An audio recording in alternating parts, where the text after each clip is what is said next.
live. I'll put my hand down when we're ready to.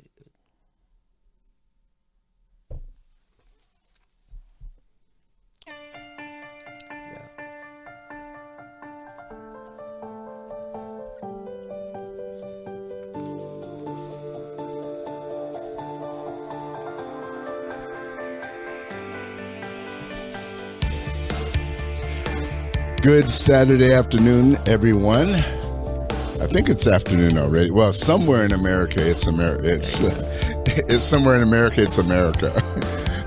And if the Pope's still alive, it's afternoon for him. Well, there you go. Okay, yes.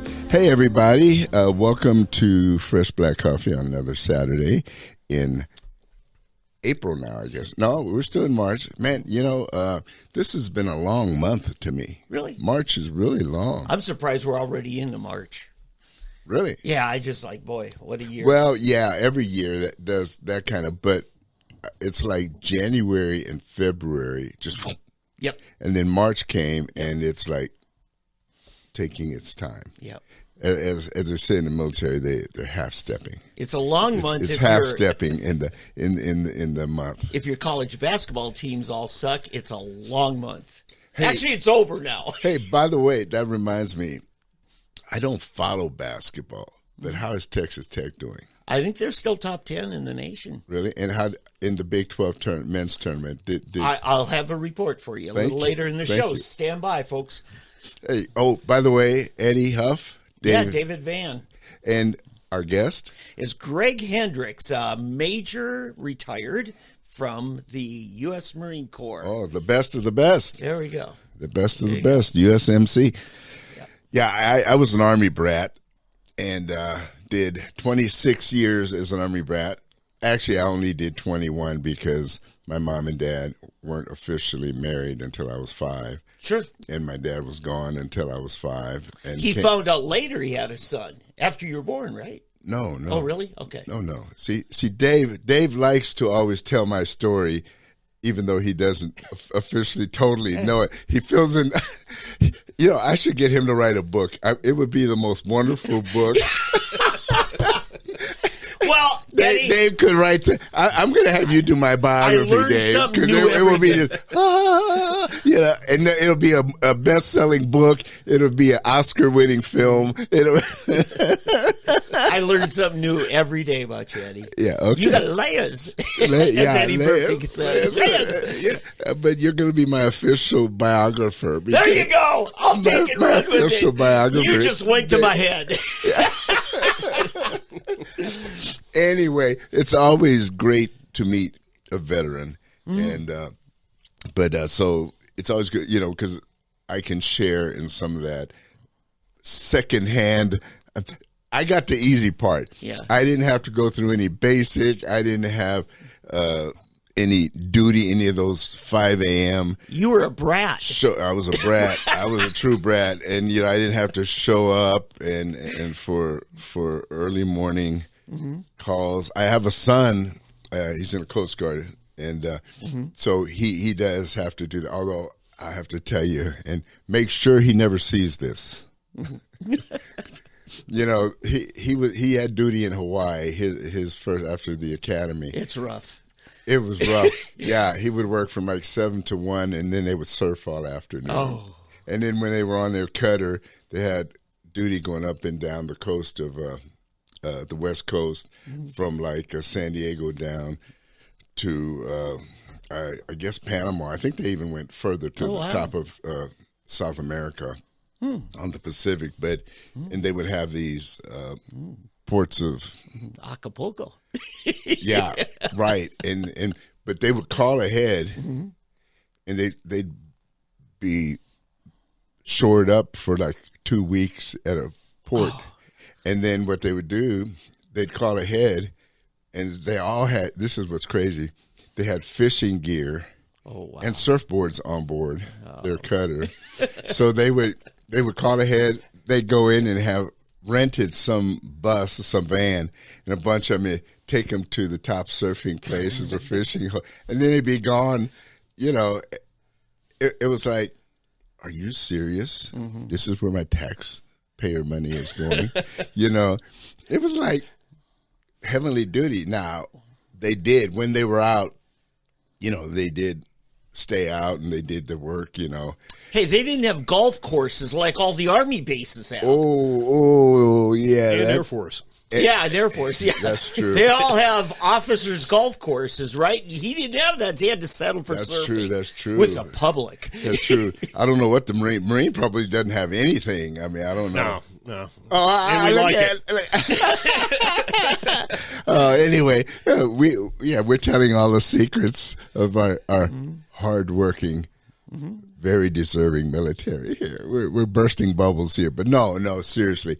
Though my dad, he did 26 years, and there was some hard. I mean, it was tough. He'd be away from my mom for a year at a time. You probably had some duties where unaccompanied tours, as they call them, without families, and in Korea, it's hard on Vietnam. the families. It's really hard on the families. Yeah, especially during wartime. Yeah, and you guys were on ships too. The Marines. I don't know if some you of us. personally. I wouldn't, but yeah, some of us were. Would have to be on good. But anyway, hey, welcome very much to our show, and so you are here. We have an election coming up for the state chairman, state party chair, state vice party chair. chairman, and vice chair, and you are here to tell us about one of our candidates for the chairmanship. Could I ask him to tell us a little bit about yourself? Yeah, Greg. I'm sorry. Sure. I got off active duty mainly because of the family. It's really hard on families, and I got hired on at American Airlines. Oh, before what was your rank? Oh, You're cutting out. I know. What's going on? I retired as a major. Oh, I see. Okay, I'm sorry.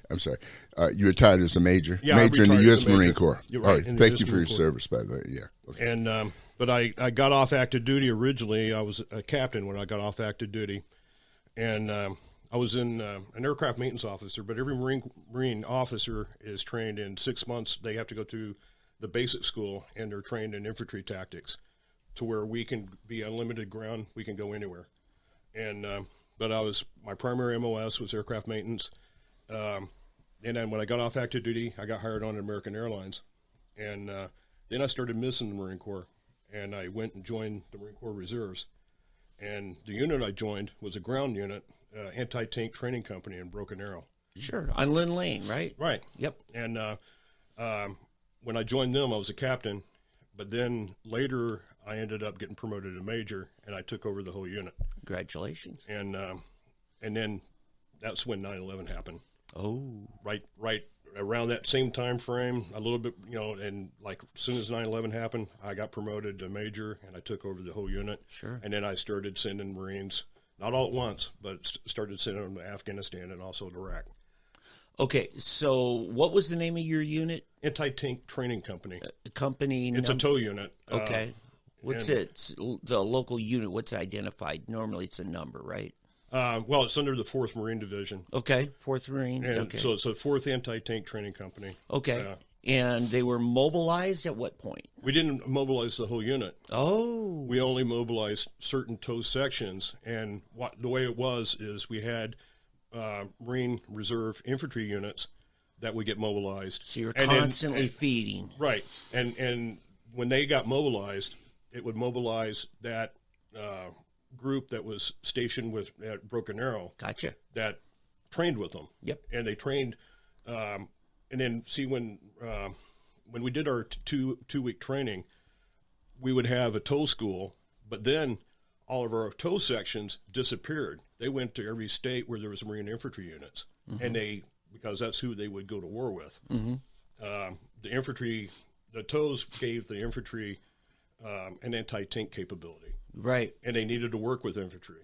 Yeah. And for our civilian friends, the tow unit, you can fire it and then actually steer it because there's wires. Right. Right? There's 2 wires. So if the tank all of a sudden goes to a stop or a turn, even after you fire, you're aiming.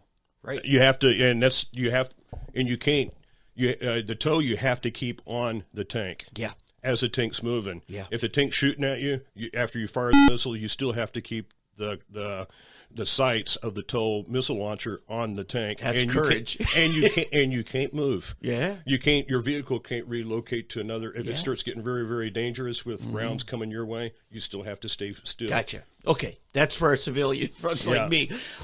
So good. So I think at some point you met a Marine from Sallisaw. Tell us about that. That's when I ended up getting, I got trained into another, it's under the Special Operations Command, Civil Affairs, and that got me to Iraq. I did 2 tours in Iraq.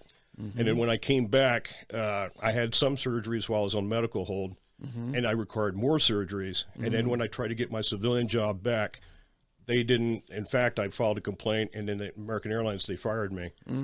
And I had relatives in Sallisaw, and they told me about a former Marine getting promoted as a state rep. And here I am needing more surgeries, no job. And in addition, my retirement pay was messed up. And like 1 month, I got nothing. Only like the military can mess things That's up. right. Yeah. And then 1 month, I got $100. So I'm having to live off the free will of my relatives. And my relatives are like, there's a former Marine that's a state rep. Maybe he'll help you. All because you served. Right. And I went to him for help. And the guy I went to for help was John Bennett. John Bennett, newly elected state rep, right? He was he was elected state rep. He had previously worked for the VA, and that's what he told me when I walked into his office. And in fact, I had a cast on my right leg. I had my 3rd ankle surgery. Now, is this injuries sustained in the line of duty? Yeah, Okay. all of them were. Okay. While I was out on a foot patrol, to meet since I was trained in Arabic, I was out on the foot patrol. I injured it and twisted it from running to keep from snipers shooting me. Okay. We ran when we go to the government center in the center of Ramadi. The standard operating procedure was to get out our Humvees and run for the door as hard as you can. For those that don't know, Ramadi is Iraq. Ramadi was the provincial government of Al Anbar, Right. and it was a city of 500,000 in Iraq. Okay. And at that time, it was, in 2005, it was very, very, very dangerous. Sure it was. So here you are, an officer, having to go to an enlisted man for help. Yeah. And when I walked in, I noticed all the Marine stuff in his office. In Sallisaw. In Sallisaw. And I noticed first sergeant rank on the outside of his office, on the outer glass. Okay. I saw it everywhere. Sure. But one thing that struck me kind of strange was I didn't see any pictures of him I heard rumor that he was a combat veteran, that he saw combat in Iraq, but I didn't see any pictures of him in a helmet carrying a rifle with all the gear on in Iraq. And every single combat veteran that I met in Iraq has those pictures. And it struck me strange why he has pictures of him in the ball at the Marine Corps ball, but no in dress blues. Yeah. And he had Marine stuff everywhere. I heard there was a motorcycle accident at base on the East Coast. And I heard that too. Yeah. Later, not then. Yeah. But I turned around and I saw his shadow board with all his medals and commendations, and I saw at the very top the Purple Heart. And I asked him, John, when did you get your Purple Heart? And he said, Second Battle of Fallujah. Well, I know that the Second Battle of Fallujah was in November of 2004. And how I know that, I was a senior watch officer in New Orleans, and I was getting all the casualty reports. They were coming in, both active duty and reservists. And that was hell on earth, and that battle. And then everybody that survived out of the insurgents, that survived out of the Battle of Fallujah in 2004, that we didn't wound or kill, they went to Ramadi in 2005 when I was there. Yeah. And now, that would, for people who remember, I remember seeing pictures of officers hung from a bridge truss. And that was Fallujah. Yeah. Fallujah. Yeah. And that was, they hung the contractors. They were security contractors. And then they dragged their bodies through the street. Sure. But what I know from being there was a large portion of people on the FOB, which stands for Forward Operating Base, that would never leave. Never leave the wire. There's a smaller portion of Marines and Army that would leave the wire and actually go outside and face the danger. We had support people. We had supply. We had lawyers. We had accountants. All military, but they didn't go out on patrol. Right. And then we had administration. And I saw some numbers when I think it was either my first or second tour. I saw numbers of a ratio. This is Iraq, not Afghanistan. Per every one combat, what we nicknamed trigger puller that left the wire, there was 12 military that stayed on the fob. Yeah, but on a large scale, probably the most heroic and toughest battle was probably Fallujah. And then the second battle, and then Mosul got bad later, and then Ramadi was sustained over a length of time. Yeah, I didn't know it until later. I saw on YouTube a Army staff sergeant that was a sniper, and I know where he was in Ramadi. It was Operation Post Hotel, which is right on the main drag that went through the center of the city. It was main supply route, Michigan, which at that time, IEDs all the time. Right. So if you're going to brag about your battle scars, Fallujah is a name you drop and get a lot of. Initially, yeah. No, well, the two that if you're going to brag will be Ramadi and Fallujah. Gotcha. Yeah. Ramadi and Fallujah, and but I saw from that staff sergeant on the YouTube where there was 80 to 90 IEDs a month that were. And we're talking large IEDs. Yeah, and that was Ramadi. Yeah, and but we took a lot of casualties in both places. Okay. And when I met Mr. Bennett, I asked for help because I laid everything out. This is why I'm getting paid. I'm not getting paid anything. My civilian company fired me. When I made a complaint trying to get my job back, they actually changed my status from military leave to termination. Oh, which you can't do that, but they did, and I haven't been back to the airline since. But I know there's federal laws that are supposed to protect veterans. Sure, there are, but they weren't enforced. Not for me. Yeah, and American says we don't need unions.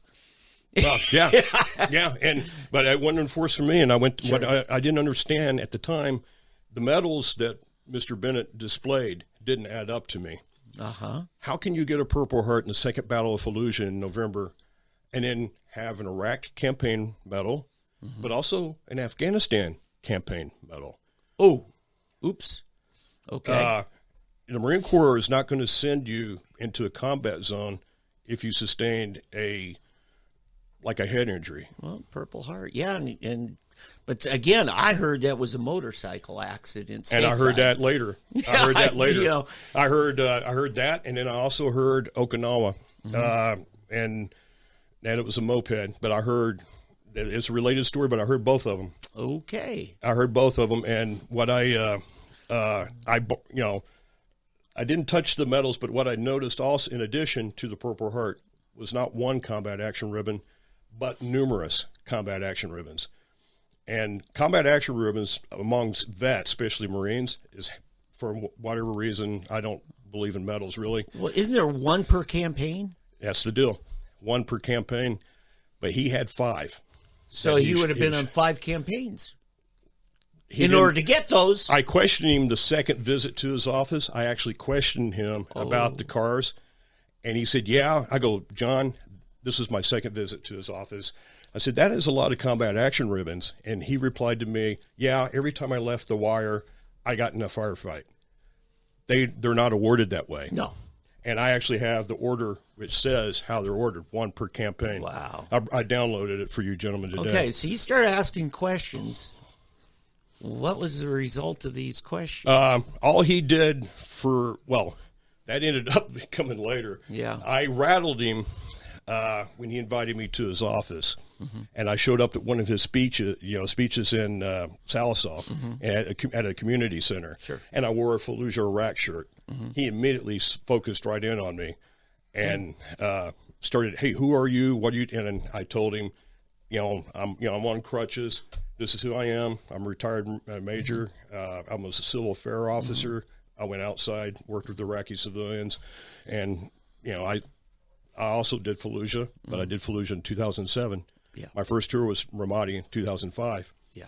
And he said, I need a lot of help, and you're in politics, I need some help. And that's when he invited me to his office. That's when I noticed absence of any pictures of him.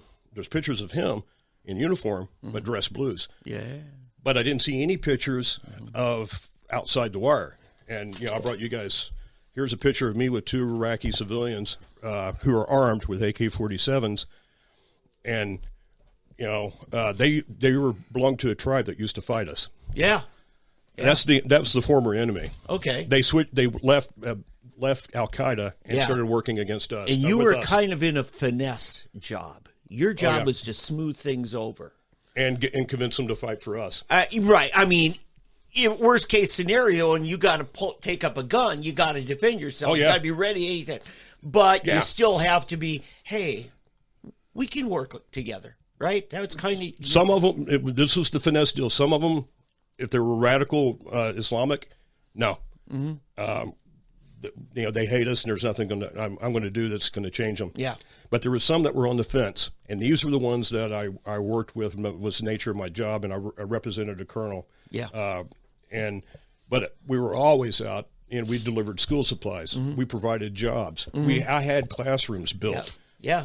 No, my brother-in-law did a lot of that work. He was Army, National Guard, mobilized, and you got to eat whatever they have. I ate and drank so much tea.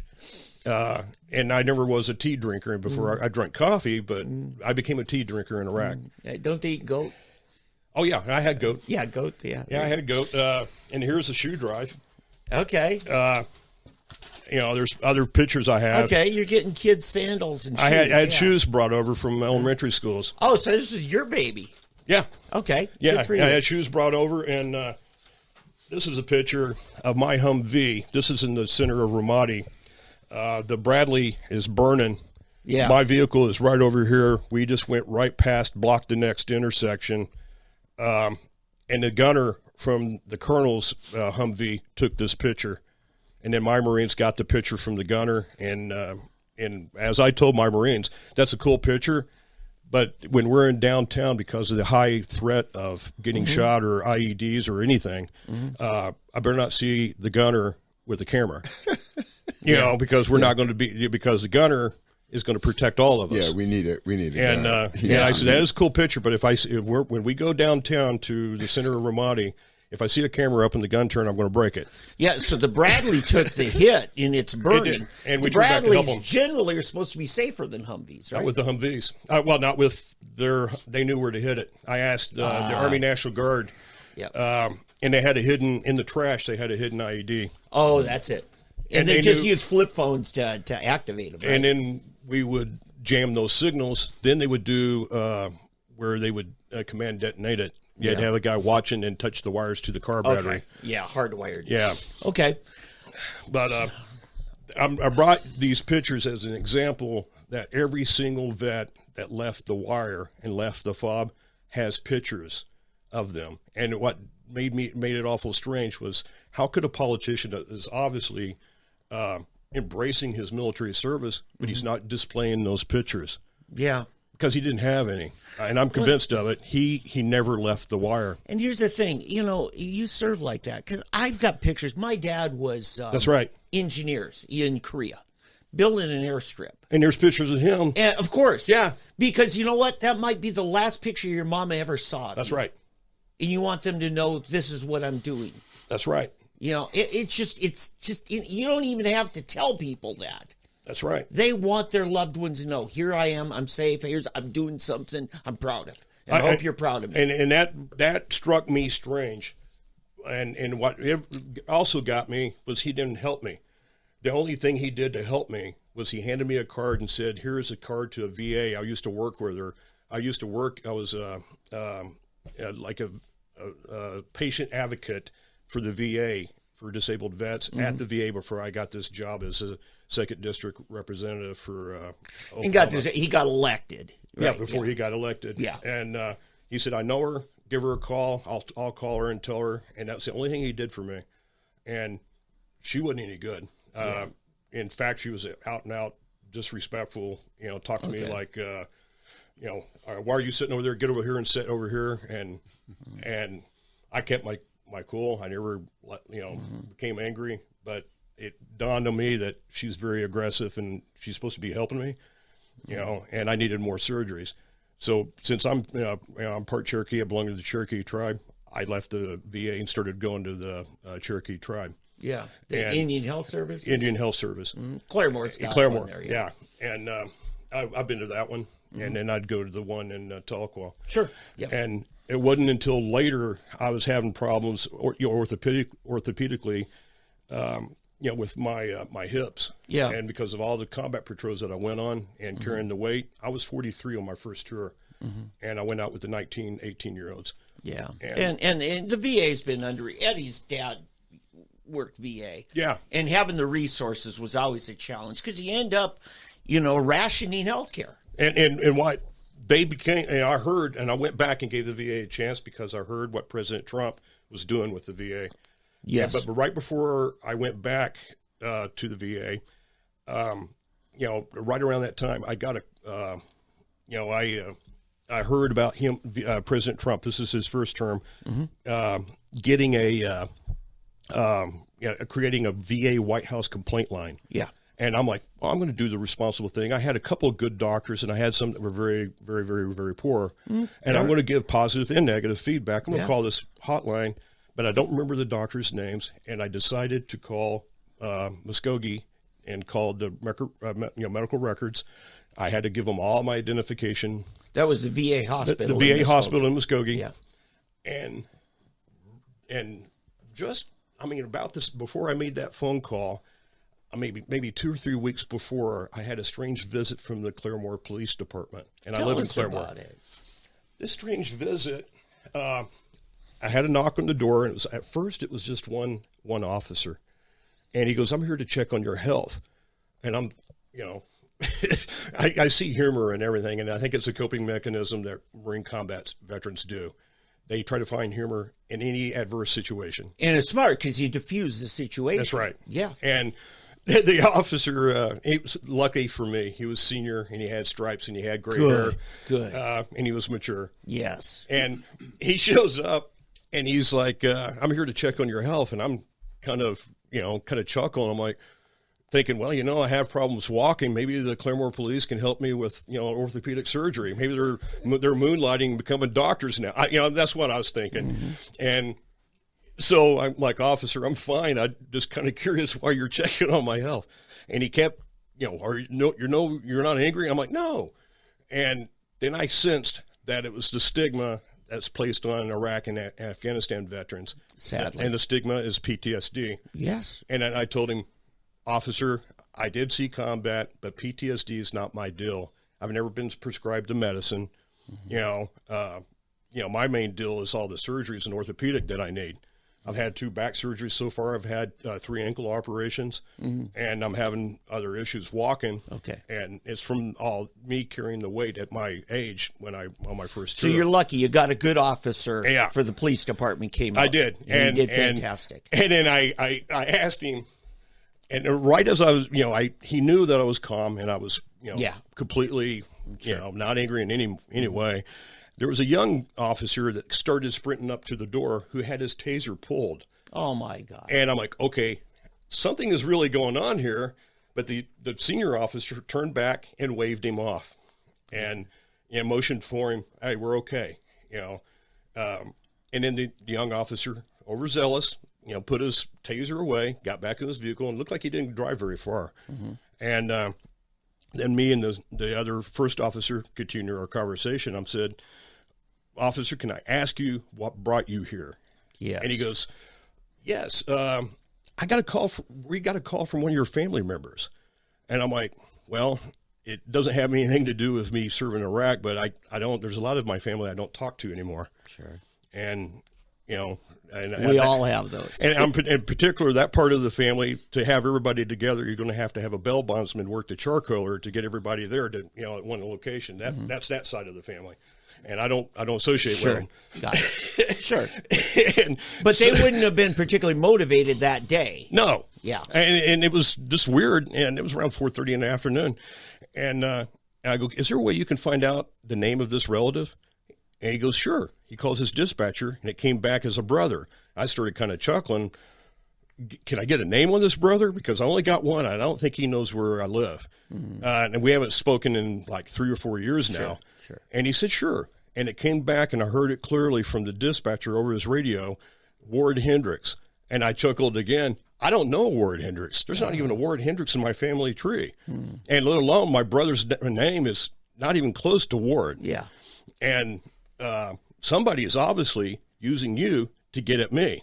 Well, lined officers impersonating somebody else. Right. And so, yeah, I think there's state statutes involved here. But did this happen anywhere close to one of your meetings with John? Now, it happened probably happened after I moved away from Sallisaw. And it happened probably a year after that. Okay, so this wasn't like the day after a confrontation. No. Okay. It happened about a year after that. And that's another thing. My real brother doesn't even know who John is. I'm convinced of that, even though we haven't spoken in years. He's never lived in Sallisaw. Sure. Where John's office was.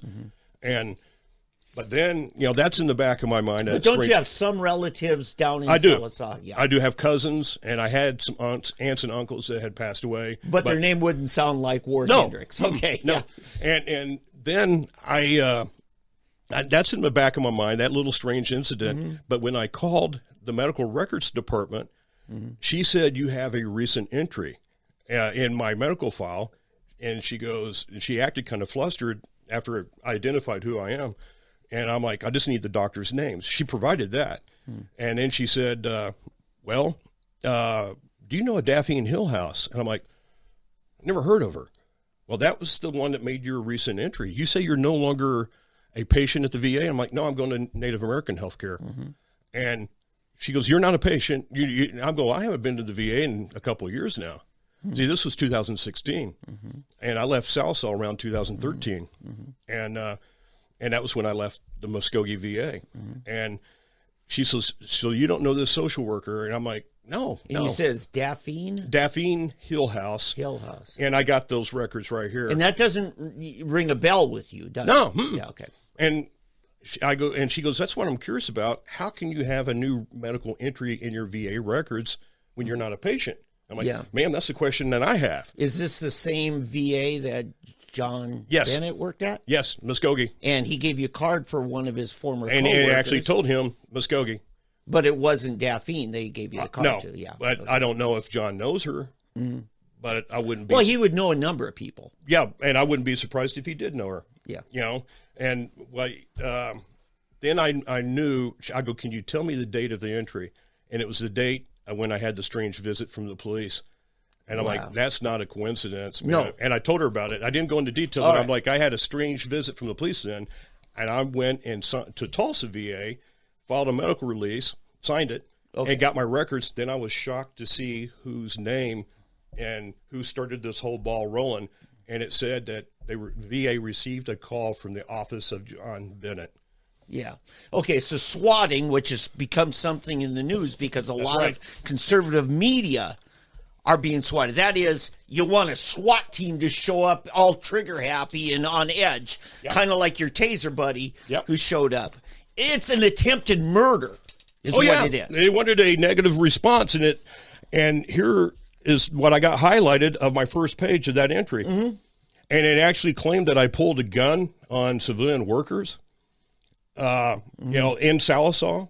And that this other guy that the office of John Bennett, had who was my relative, who wasn't my relative, Ward Hendrix, talked to the VA, and that's when he started making all these allegations. Okay. To the VA and about I pulled a gun, and then of course the VA tried to call me on my old cell phone number, and they couldn't get an answer, and that's the second page, and it talks right here where. The same number for next to kin, NOK, is the veteran's number, and we can't get a response. Well, that's because I've left the VA, and I have a new cell phone, and I have a new cell phone number. Yeah.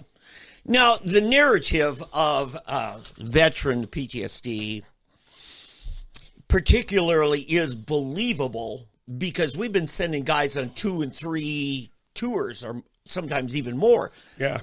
And it has been a problem much greater than Korean or World War II or even though I'm not a doctor, I think, but I've seen it. I've seen the veterans. Yeah, it's more of a problem is the over medication that they're giving the veteran. Oh yeah, the benzos. Yeah, and 24/7, and they're poison, and they've had a severe reaction and addictive. And I at Wounded Warriors in Camp Lejeune, I actually saw one Marine and the colonel of the unit, and I was sitting on the staff, turned and looked at our resident doctor and said, look up every single one of his 6 medications that he's taken. Sure. 3 of them from one doctor, 3 of them from another doctor. Yeah, so it's real, and so when a local cop gets it, he takes it as, okay, this is not strange. This is something we're having to deal with. They've heard, right? Yeah, they've heard, but there's other things that are going on where people are playing up on the stigma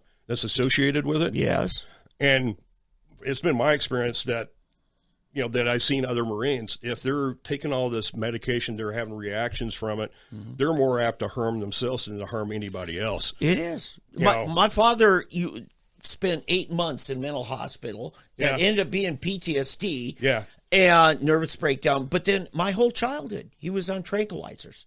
Yeah. The benzos that the VA gave him. And they give them tons of them. Yes. I actually when I went my second trip to the VA in Muskogee before, I'm like, okay, I'm going to go somewhere else. Yeah. They tried pushing 2 different pain pills on me. Yeah. And I'm like, I don't need these. And they're like, and then the pharmacist actually said, sir, are you escalating? Which made me start laughing. And I'm like, okay, all right, stand down. I looked up at the camera and I'm like, okay, stand down. There's not a crazy vet here, but I'm going to leave. I'm not angry in any way, but I'm going to leave the medication here. Yeah. And I go, I'm sorry. That's not help. That's stigma. And when I had surgeries on active duty, I only had 1 pain medication, not 2. And they weren't even as strong as these 2 that they were trying to push on me. They were very, very strong. Yeah. And I'm like, I don't need it. Here, take it. Yeah, I'm sorry. Well, anyway, we're getting off on something. So basically, this John Bennett, now, when he ran last time, I was one of those who recruited him. Okay? Understand. Our mutual friend, Al Gerhardt, was the one that said, Dave, let's get behind this. And then I ended up running, it kind of is running me. I ran for vice chair when he was chair. And I realized pretty quickly, this guy is not administrative material. He's not executive material. And he handed over the party operations to somebody who just basically got rid of anyone that she considered a threat. At least that's my perspective from it. And I was one of the first. And so was our mutual friend. And I just have to say, there's guys who can give a great speech, but that's all they got. Yeah. And that's kind of what I got. It's red meat speeches. I found another thing, and I wanted to digress back to one of my first meeting. The guy that was, and I kind of suspect, I don't know for sure, but I suspect that the guy that was my quasi brother was the guy that I met outside his office. It was kind of like his office manager in Sallisaw. Yeah, you were in town that day. Yeah. You went to his office, and then where'd you go? Well, his name was Alan, and right as I was moving from Sallisaw in 2013, I ran into Alan, and this might have been why I had that visit from the police.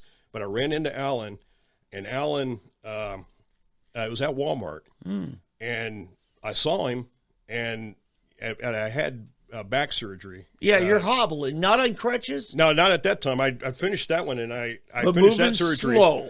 Well, my new surgery that I'm recovering from was back fusion, and I had a back brace on. I'm sorry. And I was moving from aisle to aisle, and this guy was getting real close to me and closing and he's a very large man. He's, I don't know, pushing 300 pounds. Okay. And bouncer type. Yeah, big time. And but one of the things that when I first met him, in the first visit to Mr. Bennett's office, he turned around and asked me, he goes, so you're a Marine? I'm like, yeah, I'm retired now. He goes, where you retire at? I'm a major.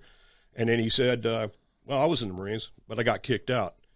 And I'm thinking, why would a first sergeant have a former Marine that was kicked out working for him?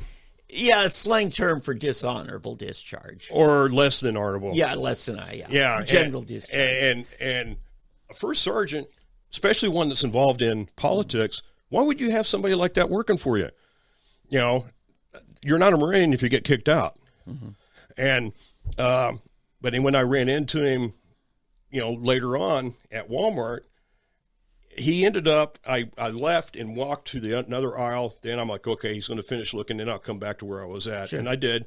I looked behind me. He was behind me again. Oh, my God. Then the next thing I know, I look back and I have my back turned to him. I get hit from behind. And he, like a body check in hockey, pushed me up. And, man, it hurt. And I hit into the rack, knock some things down. That's how hard he hit me. Yeah, because you're not a little guy, but this guy is even bigger. He's even bigger.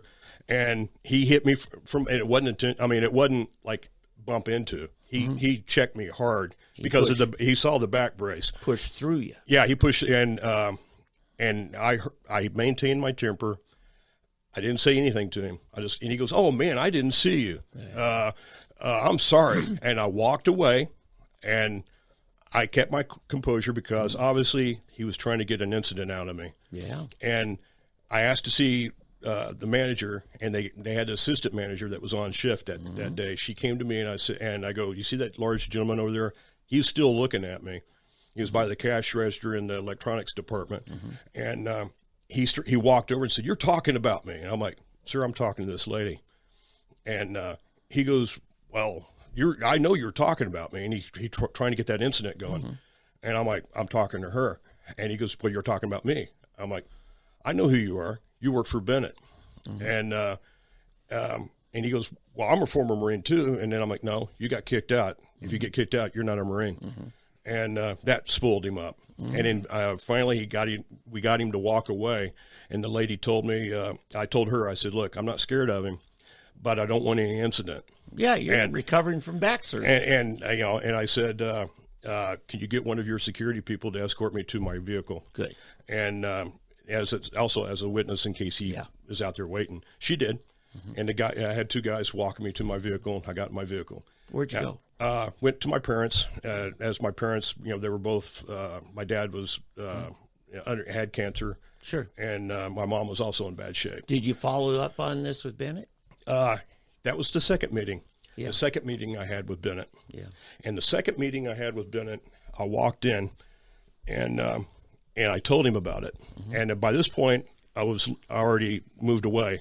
By the time I got the second meeting, and I told Bennett about this little incident, and he goes, "I haven't seen Alan in a long time. He lives here in town, but we don't hang out together. He no longer hangs out in my office. I haven't seen him in I don't know, about probably another year or 2 years, something like that." And that's okay. I wanted to see his face, and then I wanted to get a second look at his rack of medals in his shadow box. Yeah. And as I got up, I walked next to his medals. He had his office door closed, and I walk up and I go, "John, that is a lot of combat action ribbons." Yeah.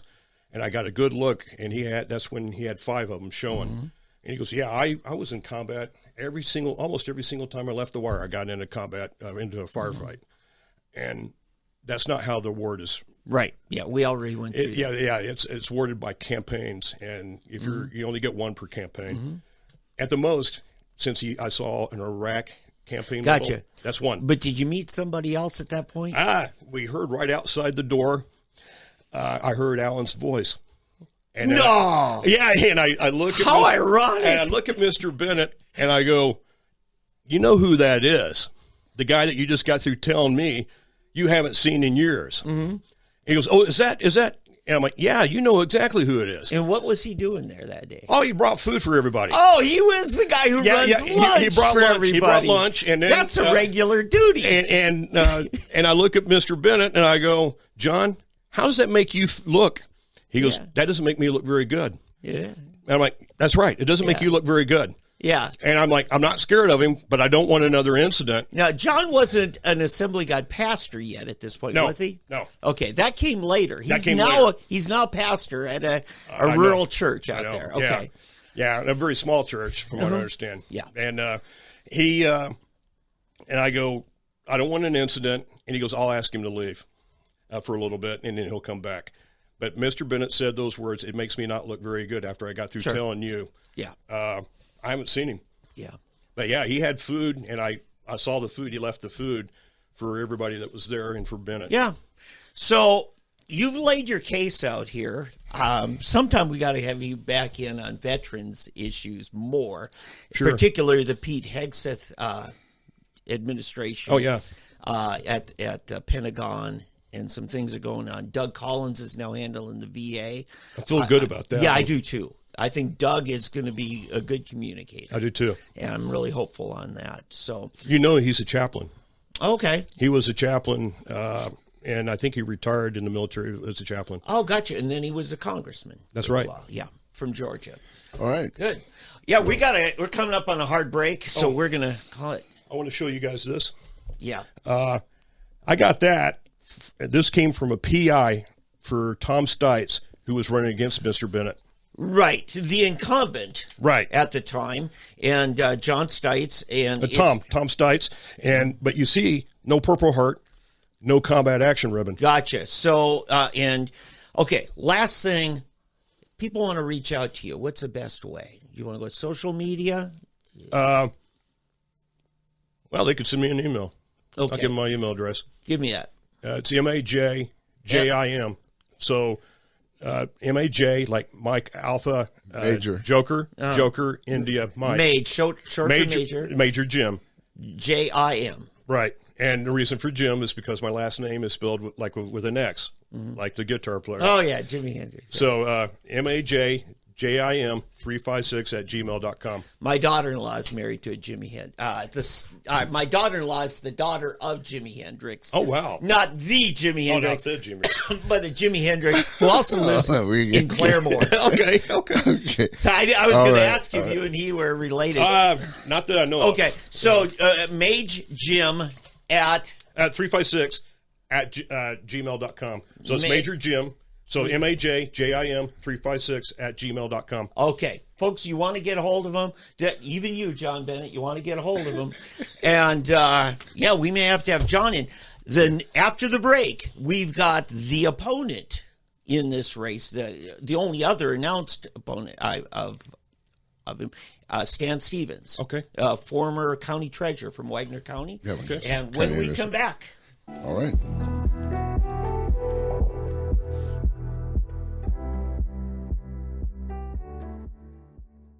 I'm Jeff Davis with Just a Thought. From the world hindquarters of dubious information, it's Fake News Friday. Deep fake of audio with Trump saying we should have sent weapons to Russia is fake. Not all the so-called 300-year-olds are getting Social Security benefits, but there is fraud, they say. And who are they anyway? While the U.S. is allegedly stopping cyber attacks on Russia, fake news around the Trump-Zelensky meeting went on the rise. People on podcasts and TikTok videos are giving wrong information on health issues. Fake news is a worldwide problem, and ahead of elections in Africa, a cause of major concern. Ransomware is a big problem for corporations, but there are fake ransomware claims to scam companies. Like companies, individuals have gotten threats to release compromising information. I did, and I just hit the delete key. A story that China was claiming Palawan was theirs is fake. Palawan is a province in the Philippines. In shaky times, fake news can cause people to panic and make a run on the bank. A study in the UK confirms it. Just a thought. I'm Jeff Davis.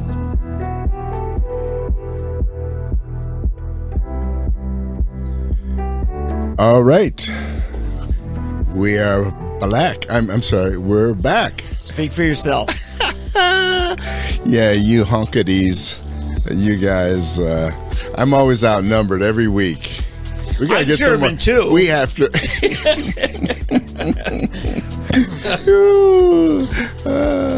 We have fun in here. I'm Irish for whatever that. Irish, Good. yeah. Green. I'm 3/8 green. that and about 5/8 the other. Hey, let me warn you. This guy's everything. He's whatever he wants to be, whatever week it is. Oh man. Okay, we're back. Eddie and Dave and our special guest.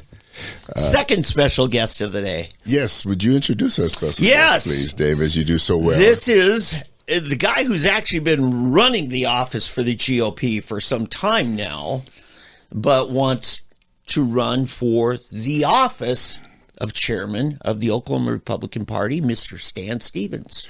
Not just the Tulsa Yeah, for the GOP, state. for the yeah. state. We of don't have Oklahoma. canned applause, so that's why you didn't hear. Well,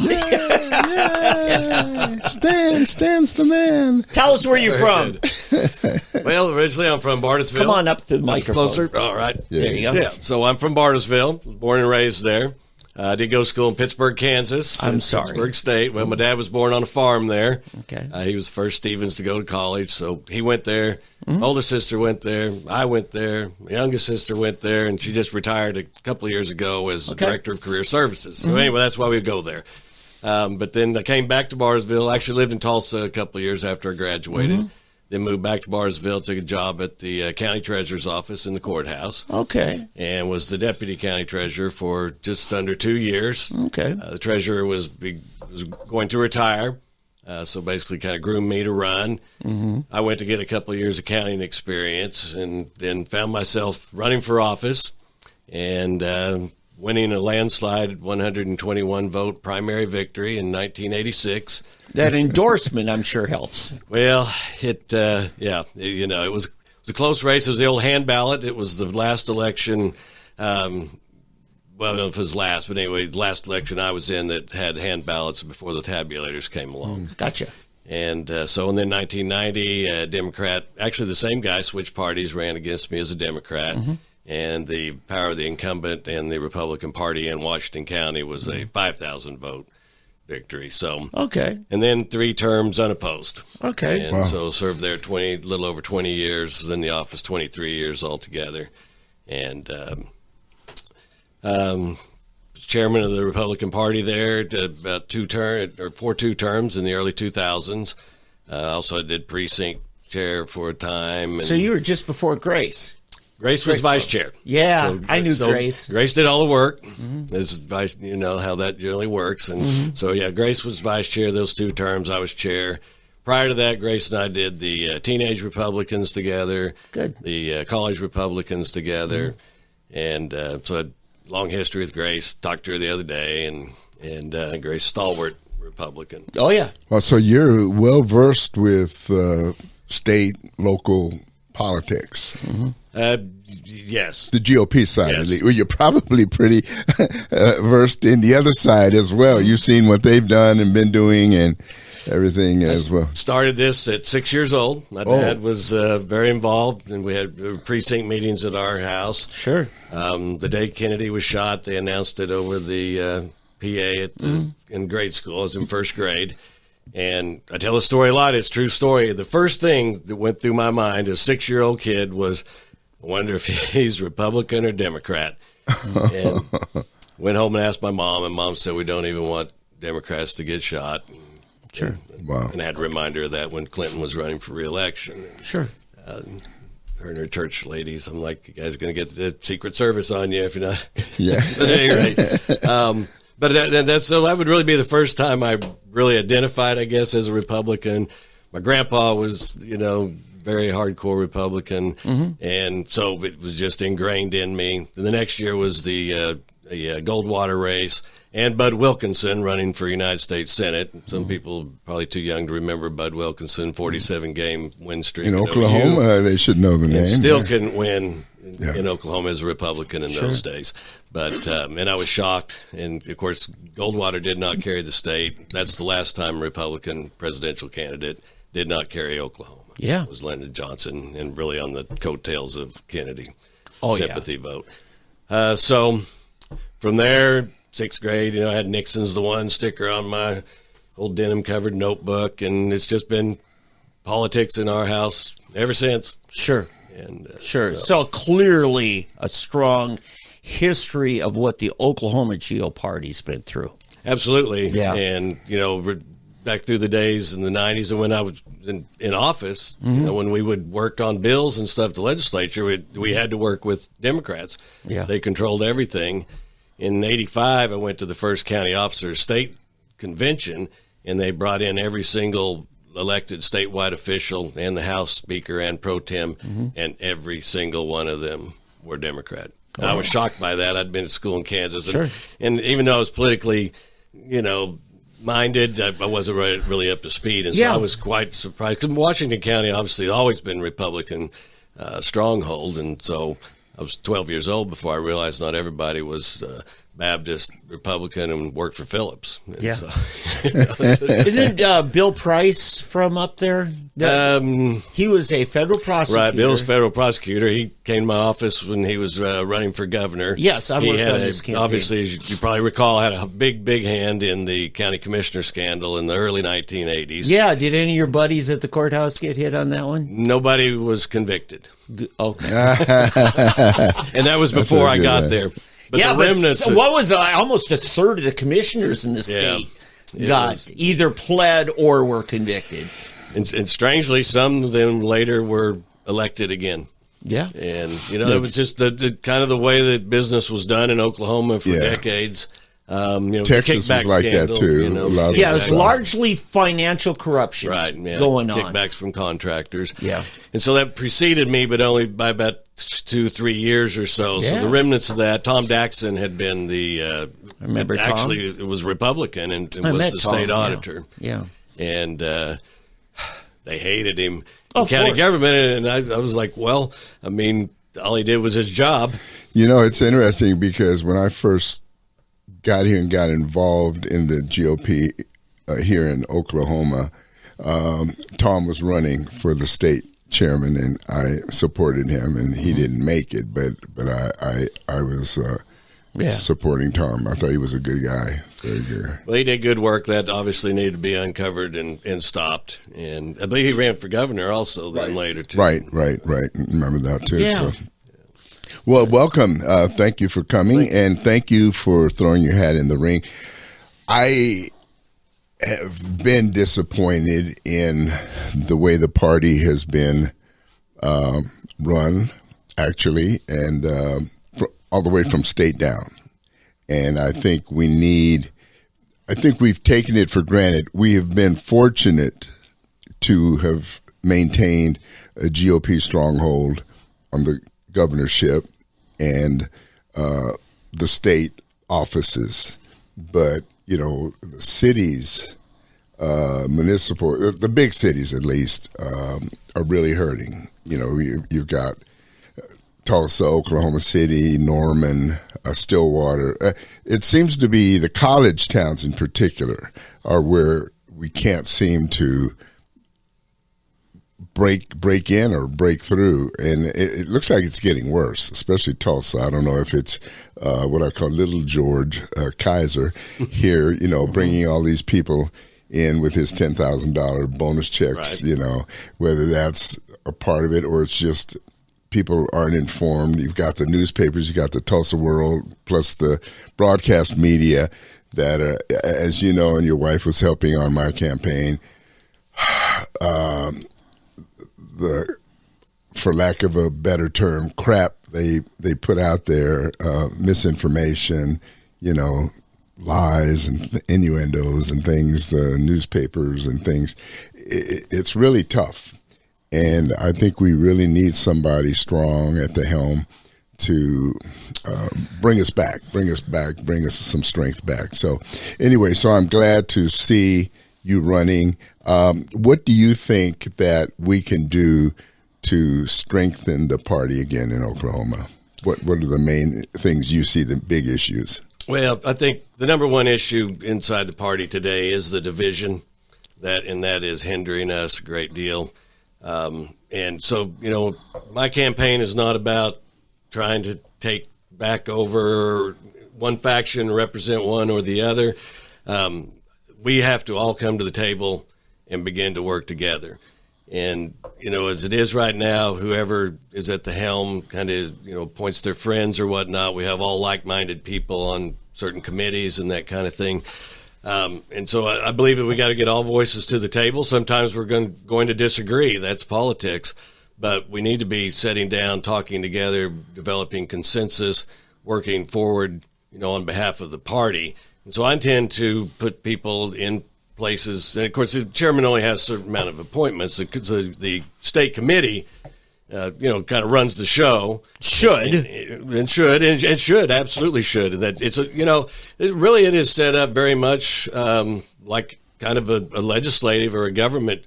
You've got the deliberative body in the state committee, which represents each county. You have 4 members from each county. So there's your representatives. And then that pushes up to the executive, whose job is to execute the direction of the state committee. And you know, if you want to argue against what they're proposing, you have the time to do that in the state committee meetings, and then the vote is held, and you move forward with that. Yeah, the last person I've seen do it, I'll say close to how we see it on paper, which isn't ideal, right, was Matt Pinnell.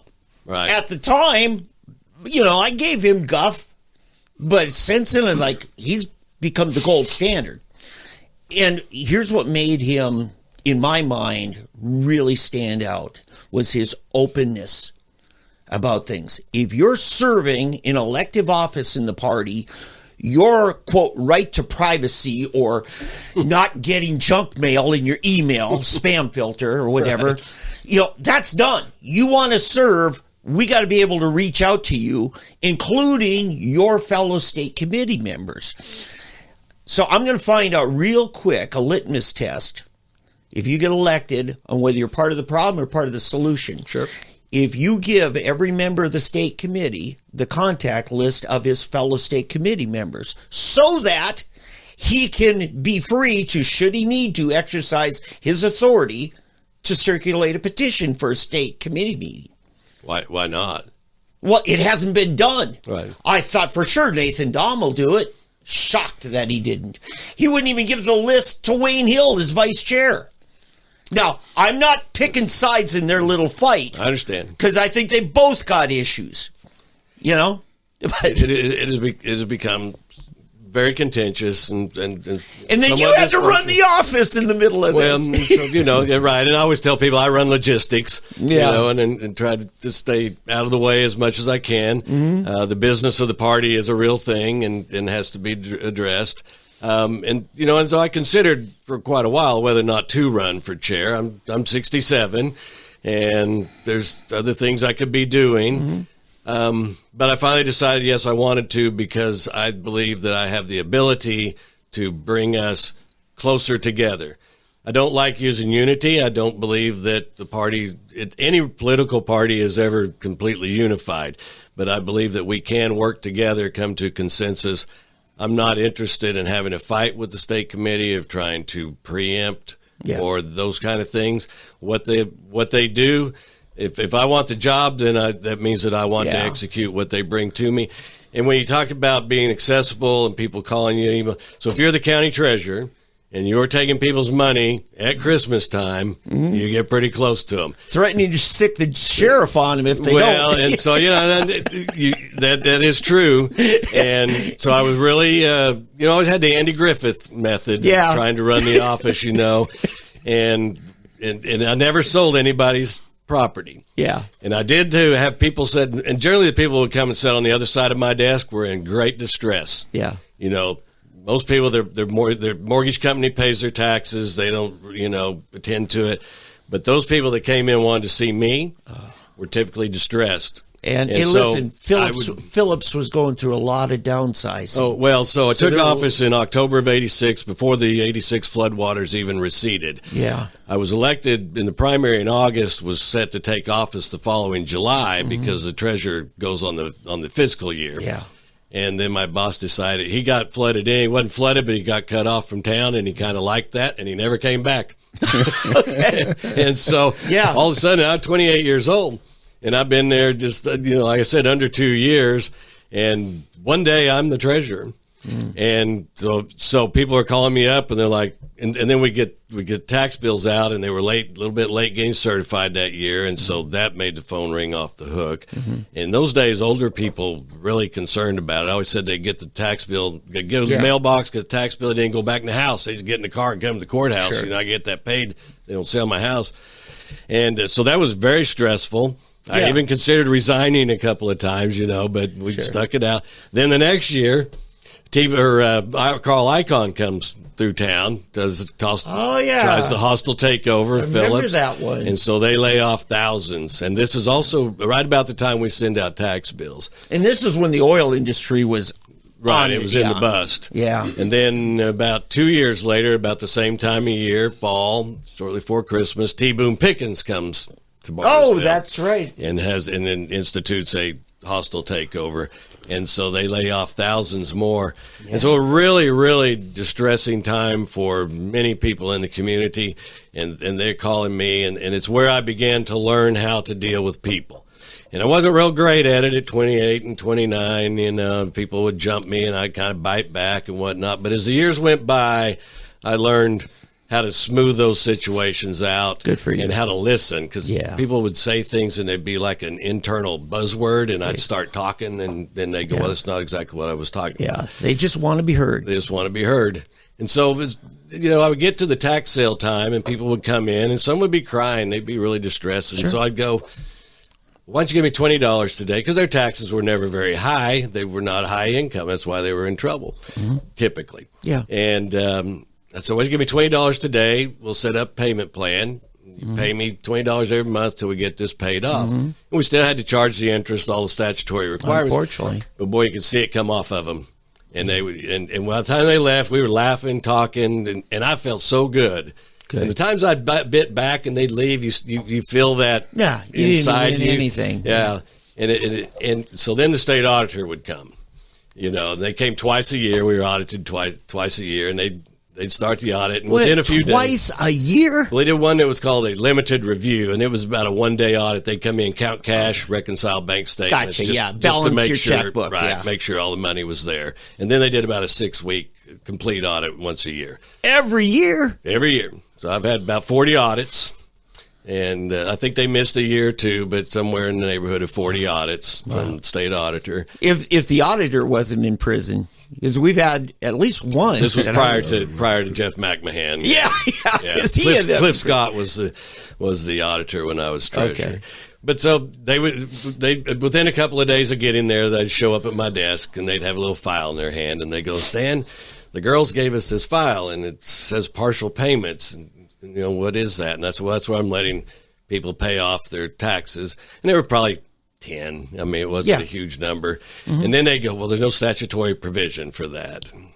And I said, I know. I said, well, so tell you what we ought to do. We ought to get the Barnesville Examiner Enterprise out here, see if we can get a front page story that says Stan Stevens letting poor people pay off their taxes instead of selling their houses, and you can keep me in office till I die. And then they'd laugh and go away, because it wasn't hurting anybody. And really the only thing I was doing was being the custodian of their money, but they felt like they were making progress. Yeah, but Clifton Scott's got a job to do too. Oh, yeah. Well, and of course, we just sort of kept it on the books. And like I said, we didn't quit charging interest. They could have saved the money up at home, but they weren't necessarily doing that. And so, like I said, it wasn't very many people. It was very low. We were collecting 99%, and then they would get them paid off and move on down the road. And it was just through Bartlesville's hardest years.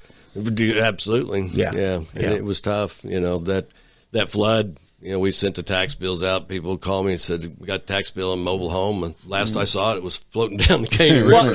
The reason I say that is you start having some sheriff sales, foreclosures, all these things going on. Then all of a sudden, people, when it comes time to pay the house that they've been paying the tax, they're going to say, hey, my assessed value should be lower because look what houses are selling for in a distressed market. Right. That if you would have foreclosed or taken their properties and stuff, you'd be driving the tax base down. Oh, there's no question. We had some depreciation during that period. And of course, I didn't assess them. That was my motto. I don't assess them. I just collect them. And, but see, you made the assessor's job not so tough by working this out. That's my point. And that's an interesting point, the foreclosures, because I would be getting foreclosure notices 7-8 a day in those years, and which was obviously a lot. Well, they always name the treasurer because of the tax thing, and then they'll publish all that in the newspaper. And then my mom, she calls me one day. She goes, "Who are all these people suing you?" And I'm like, "Well, they're not really suing me. They're Assume your office. But it bothered her, of course. Sure it does. And then as time went by, but you could really tell that there was a distressed period of time there by the number of foreclosures that were coming in. And so, Stan, let me ask you, with regard to the race, besides John Bennett, is there another challenger? Is there somebody from the other side of the state?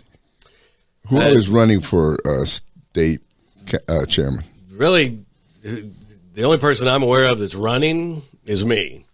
I understand that John is in the race. I have not seen him anywhere, but it's my understanding that he is. Typical John. And then Lane Brown, he made a video in January, released that in January, that he was running, and I haven't heard any more from him. I don't know if you know Lane. Yeah, and so I don't know. You're doing the smart thing, and I did the same thing 4 years ago. Is you go to the county conventions, make yourself available.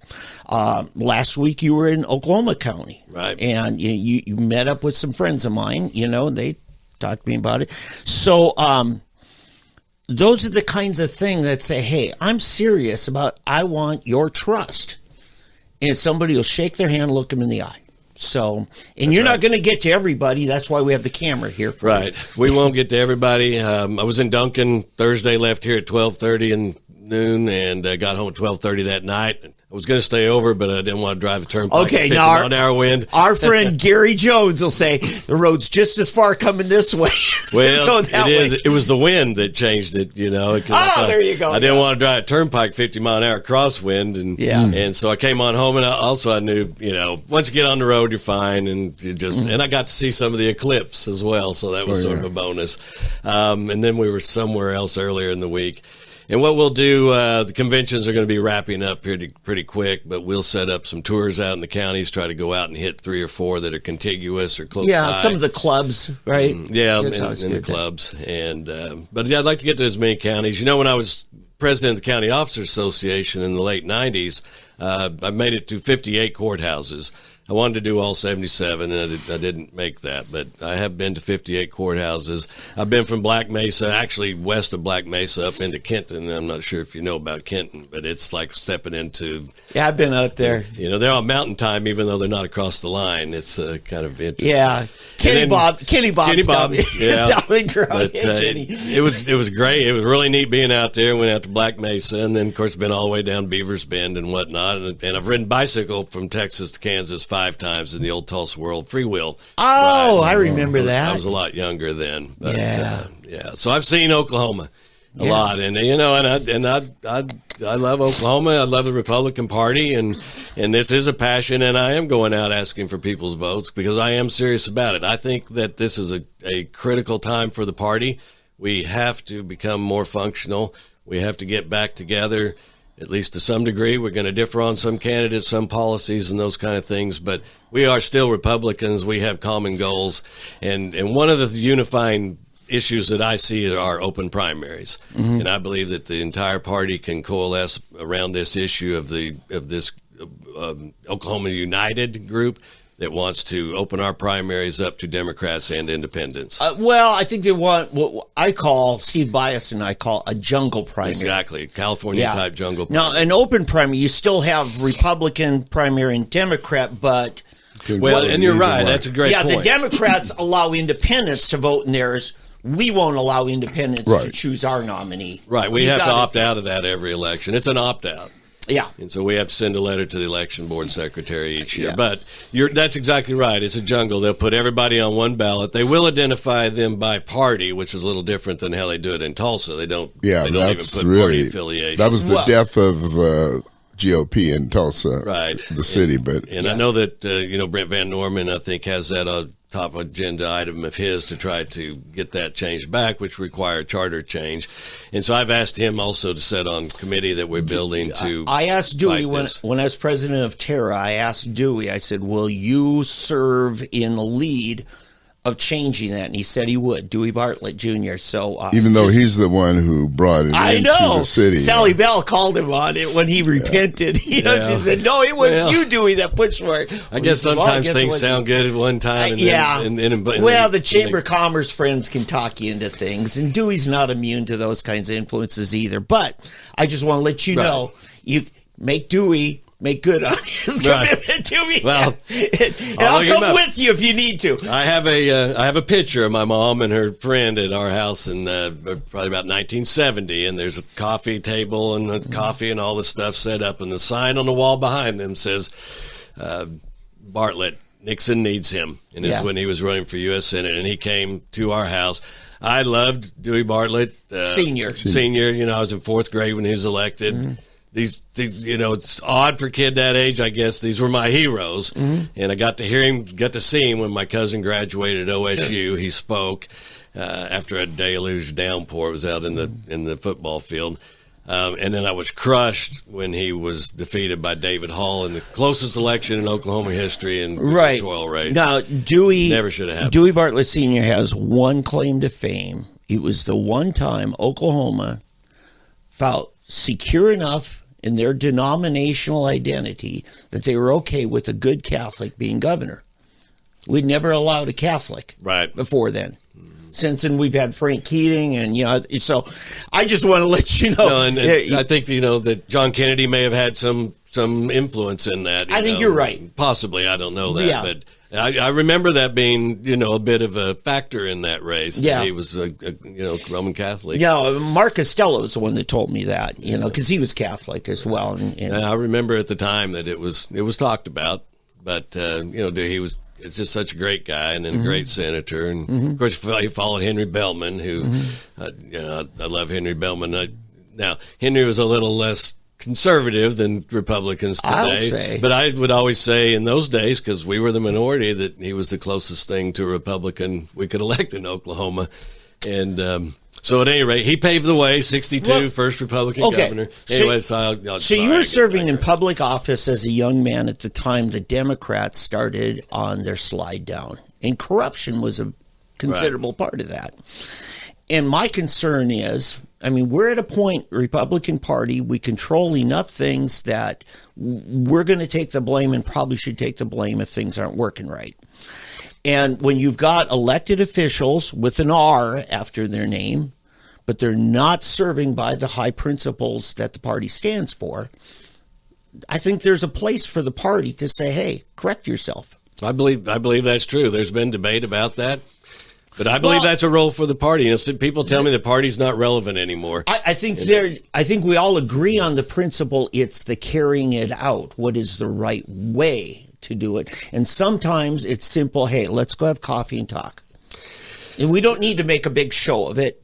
Well, I think it's better handled that way than some of the more public displays that we've had. But people are, have been very frustrated. The last 4 years have been extremely frustrating, and so that brings out a lot of passion in people. Yeah, it's an interesting dynamic. You have a lot of people who run as Republicans now who come from what were Democrat strongholds. Right. When I was in county government, when I was president of the County Officers Association, there were about 20 or so of us statewide that were Republican county officials. There's large amounts now. The vast majority are. And you get down into Little Dixie. When I would travel down to Little Dixie on district meetings and whatnot, I would be the only elected Republican official in the whole region.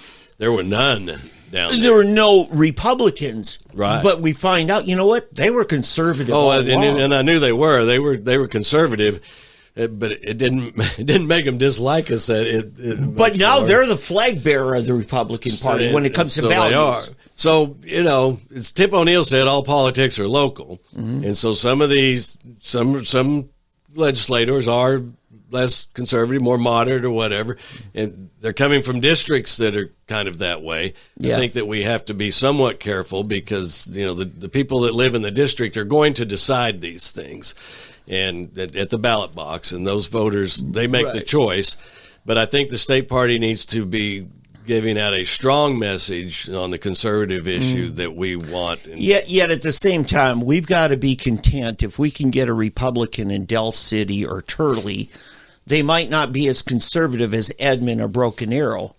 And we got to say, you know what? We're happy that we got half a loaf on that.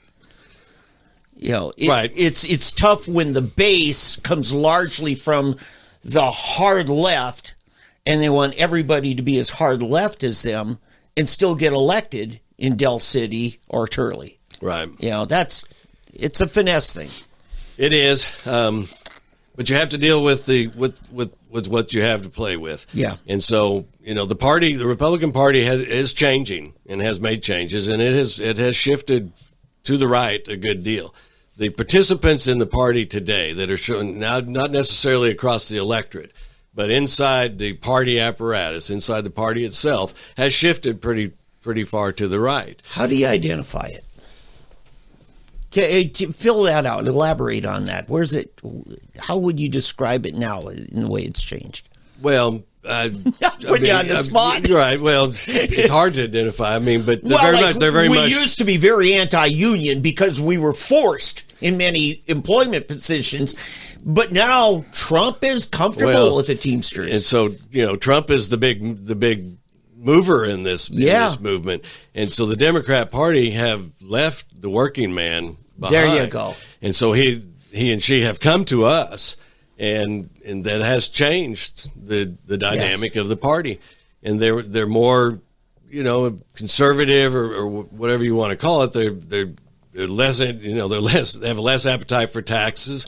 A lot of people have a lot more appetite for the cultural issues, and so all of that is driving the party, the party's positions. And so I say you can get left behind or you can adapt. And I'm choosing to adapt. And you know, I mean, I'm pretty conservative, and so I can speak to those issues, and I can work with those folks. And you know, I think the leader has to try to you know, measure the message and whatnot, but message is still going to come up from the state committee. Yeah, the black man doesn't want to be patronized to like the Democrats have done it. Absolutely not. The Hispanic family doesn't want to be treated like they're illegals just because they have broken English, and you know. I've been saying since the 1990s that the Republican Party has missed the boat on the Hispanic vote. That should be 100% our vote. I agree with you. They are working folks. They are family-oriented. They have Christian background. Yeah, they raise their kids right better than a lot of the rest of us. They're great folks. You know, yes. I mean, they are. I've worked with Hispanics on construction sites and whatnot. And they're very much like us. One told me one time, and I think they probably were illegal. I don't know, you know. But he's like, if you give us papers, we'll buy houses and cars, you know. And they really wanted to become part of America. They were taking history classes in high schools. They would get phone calls from the school telling them about free lunch programs and whatnot. And they come to me and they go, what does this mean? And I go, well, they think you're coming to school. Well, you know, and I tried to do it even in my neighborhood. I'm sorry, Eddie. Yeah, there's a caveat to that. It's just like Black Americans, okay? You know, the early social programs or the early attempts at integration and so forth, the motive was correct.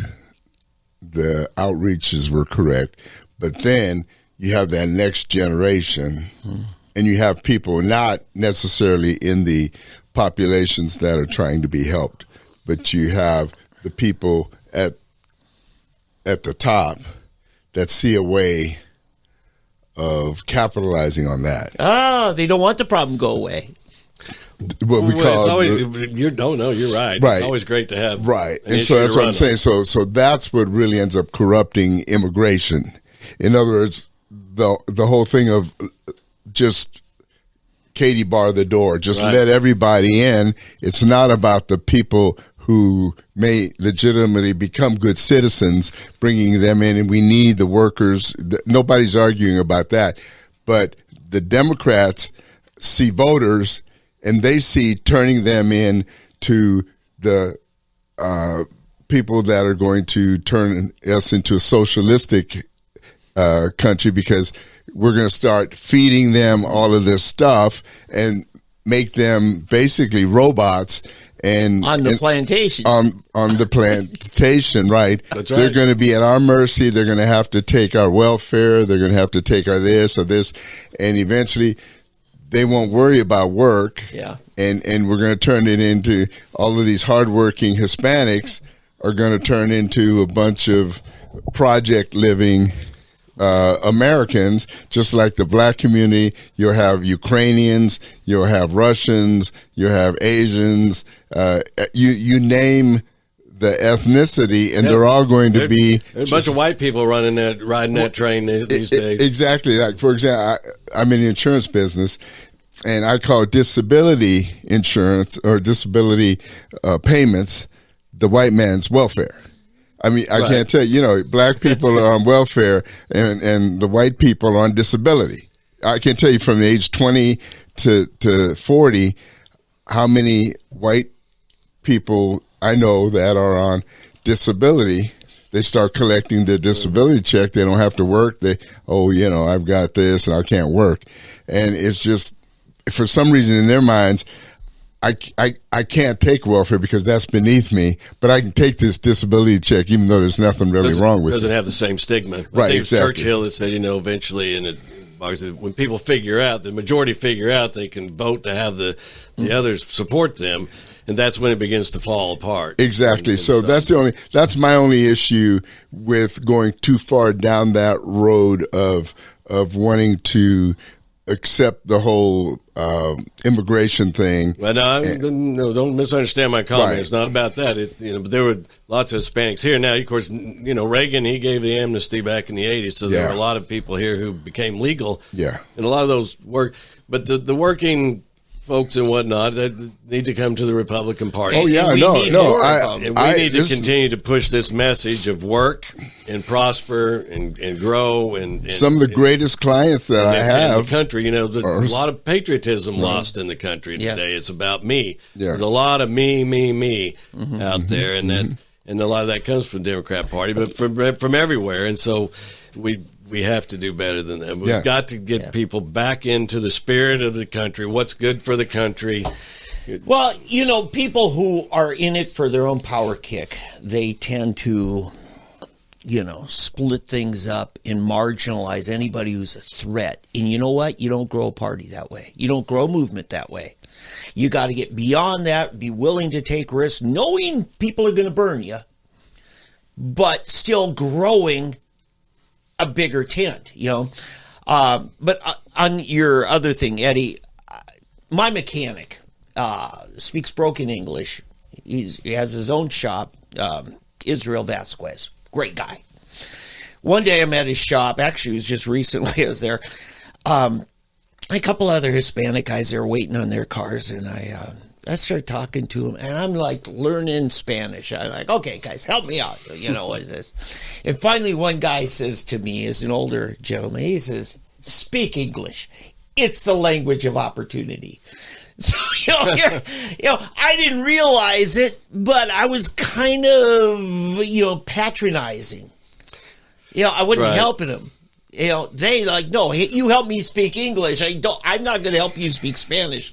Because we got to get the people integrated into the opportunity of our society. We've always been the great melting pot, but we've quit melting. We're sort of like oil and water sometimes. Smelting.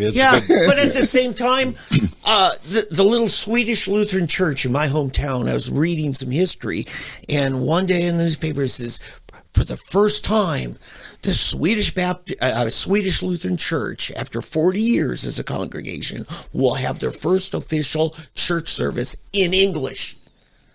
That means for 40 years, the Swedes weren't comfortable enough to go to church, wasn't their own.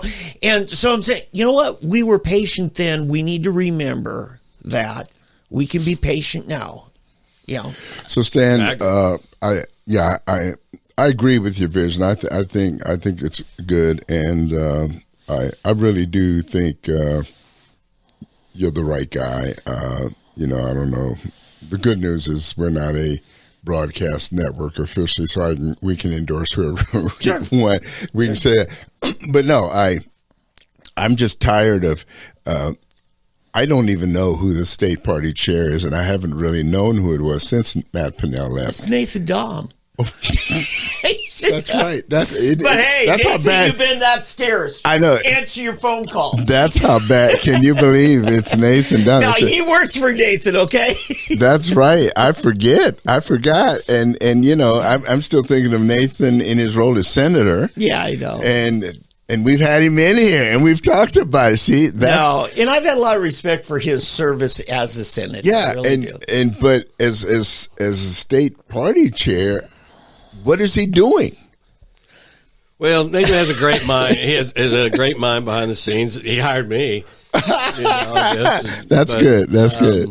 It's been tough. He's had a lot of push against him, and Nathan's the kind of guy who will push back, and so it has created contention. I do work for Nathan. I have a lot of respect for Nathan, but I think that the party chair has been a difficult road for him. Mm-hmm. He didn't really pursue it.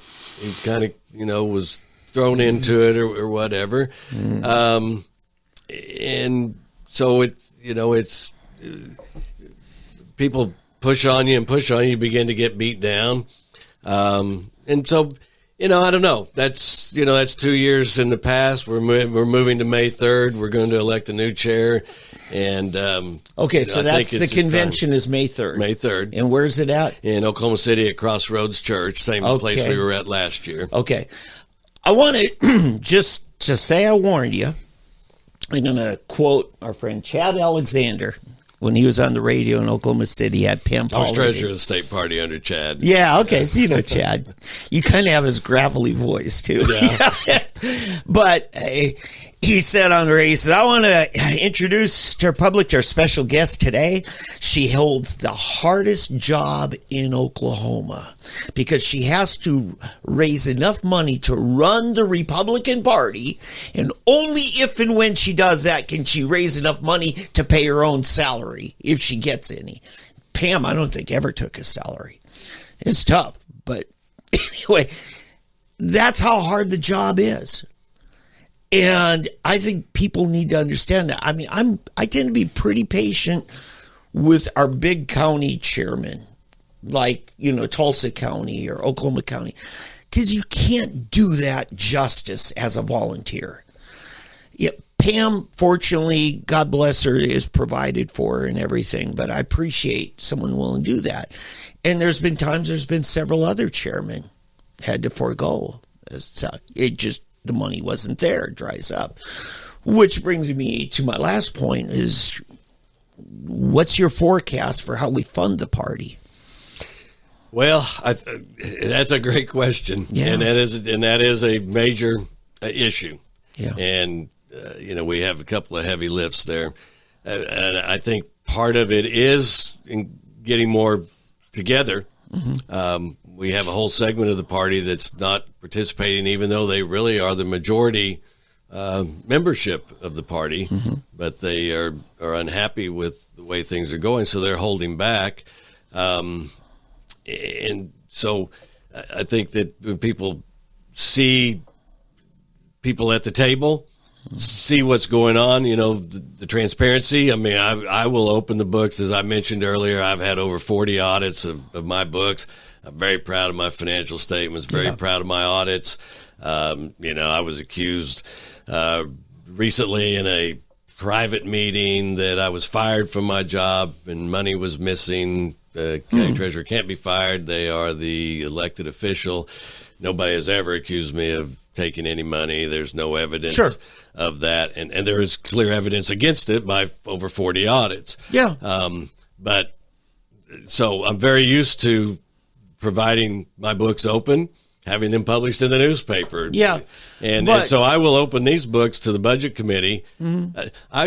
I want to work with the apparatus of the party. Mm-hmm. You have the budget. For one thing, the chairman, I learned in politics, it's use words like we and whatnot, just in case you need to blame somebody else, I guess. But to share that load. And so I don't want to make every decision. The budget committee is there for a reason.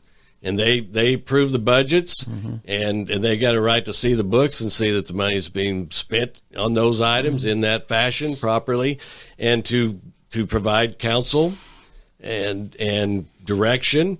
And then we take those down to the state committee, and get approval on certain, special projects or those kind of things, and then push that back up, kind of a boomerang sometimes. But it needs to go through the apparatus. And if you're running things through the apparatus, then I believe that you are creating a cohesiveness and people willing and interested in working on behalf of the party and getting things done because they feel that they are part of that process. There you go. Yeah. And that's a big way, a big step in getting people together. Yeah, and we've all had, our own crises in life. We're all fallible, and, I think you've had your situation. You want to address anything? I absolutely address that. And so while that is not true about any financial impropriety. Right. I did leave office. I resigned office after I was arrested. I destroyed my life in 2008. Absolutely destroyed my life over drug use. So you had an addiction, and it destroyed me. Well, you had an addiction, and then mostly the addiction had you. It was just a terrible time. I became pretty arrogant in office. There's a certain amount of prestige or whatever comes with any office, I suppose. And I make no excuses, and I would never allow anybody to call it a mistake. It was willful, and I knew that I was doing wrong, and I just went down this path until I just bottomed out. And the night that I was arrested and I sat in jail, it's like you talk about instant clarity. Yeah. and I could see those forks in the road. Yeah. And I always took the wrong one. And then, I feel that God wasn't done with me. But he's like, okay, I gave you chance after chance after chance, and now I'm going to get your attention. And that got my attention.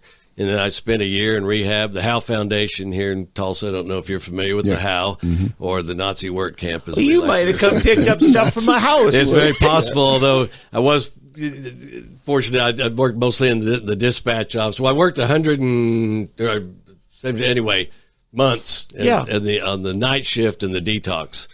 And I took people in, and I had the infirmary open during the night and about lost my mind.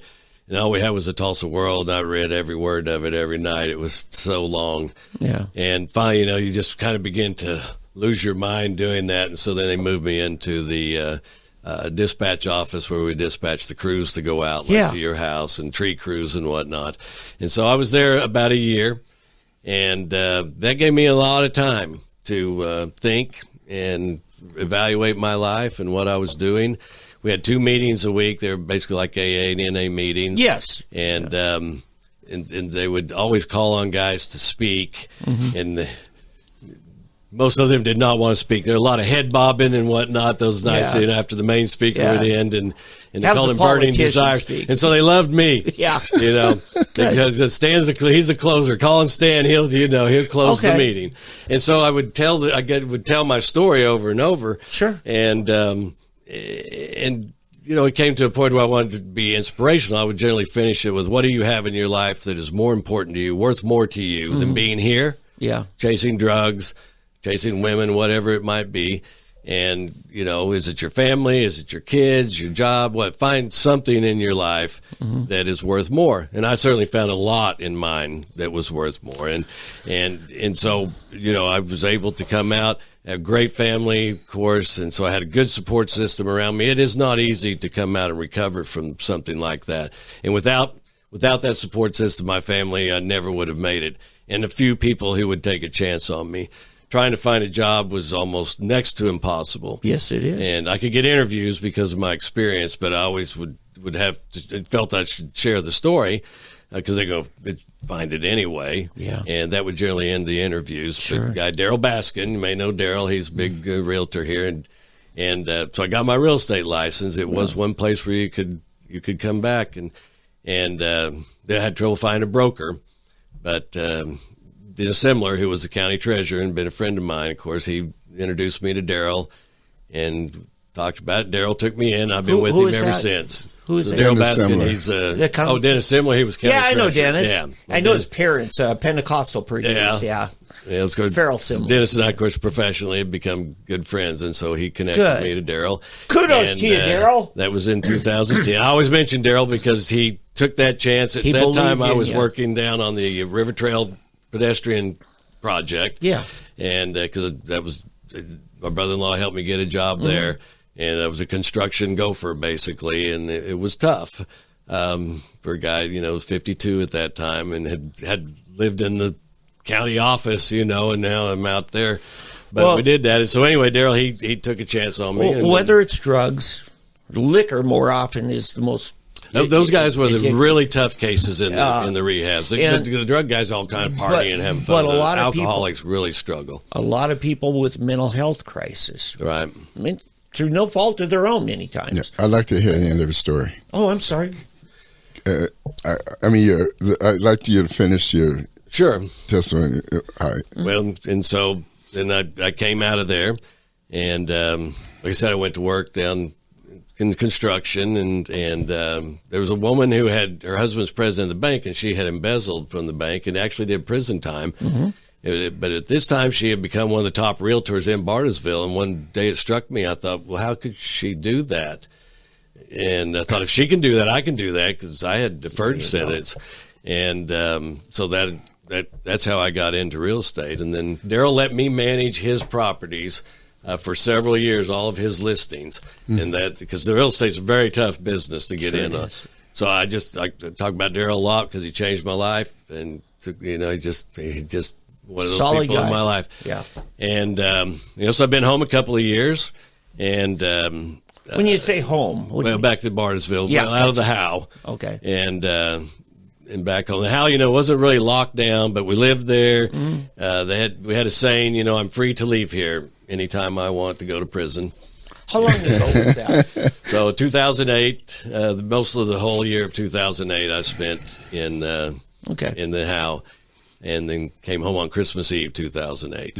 Okay. And so I got my license 2010. I was coming to Tulsa to meet a real estate client. It was very early, one of the first clients I had. My late wife was in town, had come up here. Her dad had broken his hip, and she'd spent the night at St. John's with him. Passed her on the way to Bartlesville. We talked on the phone for a little bit till I got to my meeting. And then I went and showed some houses and came out, and I had voicemail on my phone. Figured somebody else was hoping another client or something. It was the Highway Patrol. And I called the Highway Patrol, and they told me that she had been killed in a car accident just outside of Bartlesville. Yes. So that was that made another change. I'd already had this profound experience, and that was incredibly profound experience. And my kids, they were older, 19 to 29, but it was devastating. Sure. And so we just pulled together, and I kind of became mom and dad, and we just went through it. Yeah. And so then a few years later, I had a real estate deal, and there was this agent on the other side, and she and I met, and so we had some more business to do, so we went to lunch. There you go. And turned into a 2-hour lunch, and I always tell her, after the first hour, halfway through it, I decided I was going to marry her. It took her a little longer. But at any rate, so one night I took her to dinner, and I said, I need to tell you something. And so I went through this whole story with her, and I said, so what do you think? And she said, I already knew. I Googled you. I just wanted to see if you'd tell me. Oh. And so honesty is the best policy. So, of course, she's sitting in the next room. That's Jennifer. Smart woman. Yeah. And I've applied a lot of things that I learned from my failures in the first one, and to this marriage and to my life. And Jennifer and I, we do this together. As you know, she's very much political animal as well. And God has just blessed us with this opportunity. Sounds like you're a twice blessed man. I am so fortunate and so undeserving of it. But I have worked hard to change it. And hey, humility is a more rare virtue than it should be. I needed humility, and that was, but it's a power, it's a strength. One of the delegates, Oklahoma County Convention last week, was just so blown away at how you walked right through the worst part of your life history, and he marveled at it. marveled at it. So Well, I appreciate that. because humility is far more rare than it should be, and it won't let you down. But boy, it's hard to die to self, isn't it? It is, but it's been a while, and so it's gotten easier, and it's freeing. Yes, liberating. When I talk about those forks in the road too, it became so clear as to how easy life is if you do it the right way, and how difficult I'd made life, not just for me, but for everyone around me. And failed so many people, my family first and foremost. But those people that worked for me, they worked for me for years, and they made me look really good because they were really good, and they were so loyal to me, and I'd let them down, and it's crushing. How'd you end up at the state party office running the day-to-day there? Josh Kraft was the executive director, and he was going to move on, and so Rhonda, and a few people recommended me to Nathan. And so sat down with Nathan and we talked about it. And then I Nathan said, Dawn. Mm-hmm. And then I said, I need to share this with you. And he goes, what, your past? And I said, yeah. And he goes, I know. Mm-hmm. And so he's another one, kind of like Daryl, who was willing to. I wanted you to say that because Nathan should be. Well, absolutely. He gave me this opportunity and a huge opportunity. And for somebody that just really is immersed in this, loves this, politics is great. Governing is what it's all about. Sometimes that gets lost, we campaign and we get all hung up on the politics, and that's kind of fun. But the main purpose is the governance. And so, having the opportunity to be back in the arena, I mean, I missed it so much. I loved being the county treasurer and being in the political arena. Sure. And so putting me back into that, taking a chance on me, giving me the latitude that he has and the belief in me. So I think an awful lot of him. I think that there are changes that we need to make to the party and whatnot. But Nathan, is a guy high on my list. There's a lot of people there on each side of this thing that I think very highly of. Yeah. And by the way, I do want to do good work. I do want to say fundraising is the biggest. I kind of avoided that. I didn't do that on purpose. No, that's okay. The only thing I'd give you advice on, something I saw Matt Pinnell do, is he diversified. You've got your money people, you got your grassroots, you've got your DC delegation. Yeah, absolutely. Don't rely on any one of those too heavily, because then they own you.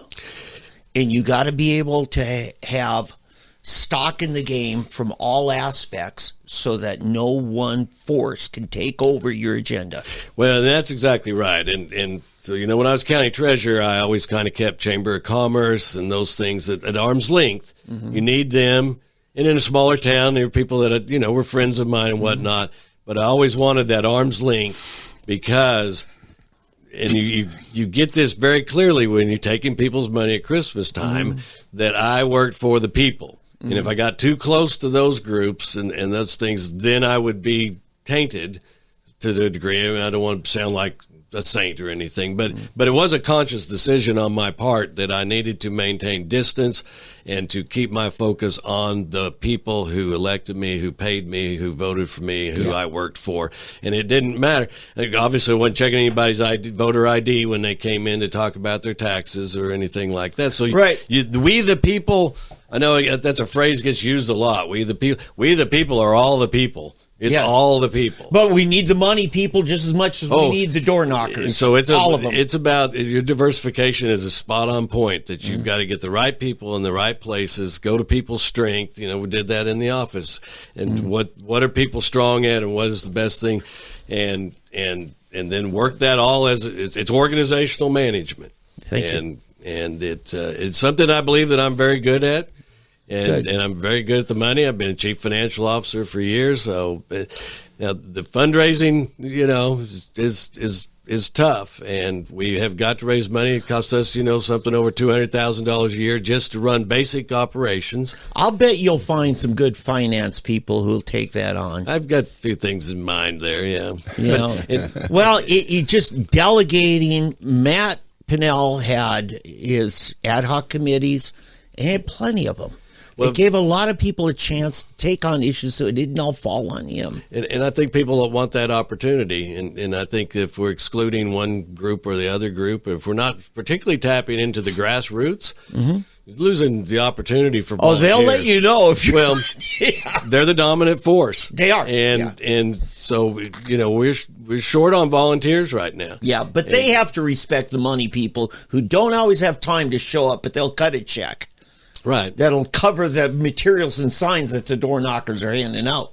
Well, and respect is a really great word there. We need to operate with respect for each other. Yeah. And but everybody's got to be there, and I've got to have people that will work and help volunteers in these positions, and so I need all hands on deck. Yeah. And then I'll treat them respectfully, openly, honest, and you already I just want have. to get the job done. I want to say to those of us who've had to reach out to you for help for resource at party, I've been impressed. You and your predecessor, Josh Kraft, that were two of the greatest people running the state party office. Well, thank you very really much. did. That means a lot coming from well, you. You earned it.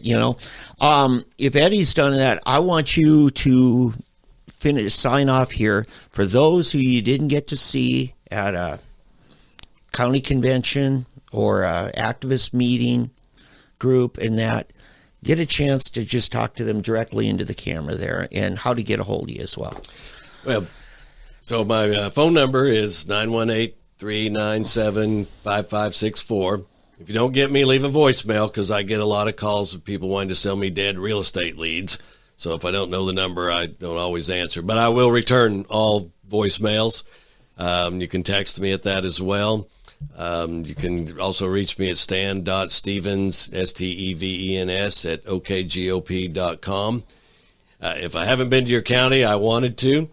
You heard me on the beginning of this podcast that I was in county government, traveled the state extensively. I very well understand Oklahoma is a rural state. My heart is there in the rural part of the state. It's the backbone of Oklahoma, and so I love the rural counties. I don't care if you've got 2 delegate votes, 5 delegate votes, or 300. I'm going to work for everybody. I want to hear from you. I want to do the job that you want me to do. I want to be responsive to you, and if you trust me with the job, I think that you'll like the way I run it. I think you'll like the way that the party shifts to a more harmonious operation, and we all just lock arms and we move together and keep moving the ball on conservative issues and getting the things done that we all want to get done in the state of Oklahoma. Great. All right. I think that's going to do it. That's kind of a special episode of Fresh Black Coffee. Thank you, Stan, so much for coming in. And my pleasure. Thanks, Dave, for having me. Tune in again next week for more interesting stuff from the universe. Yes, sir. Did you have anything? Well, and I was going to follow that with the following week. We have John Eccles, the former majority floor leader, who's running for attorney general, going to be in-house. All right, everybody to follow him. Yeah, and hey, be careful out there with all the wind and fires starting and accidents, trucks being blown off the road. It's it's crazy weather. But anyway, hey, God bless everybody and have a really, really wonderful week.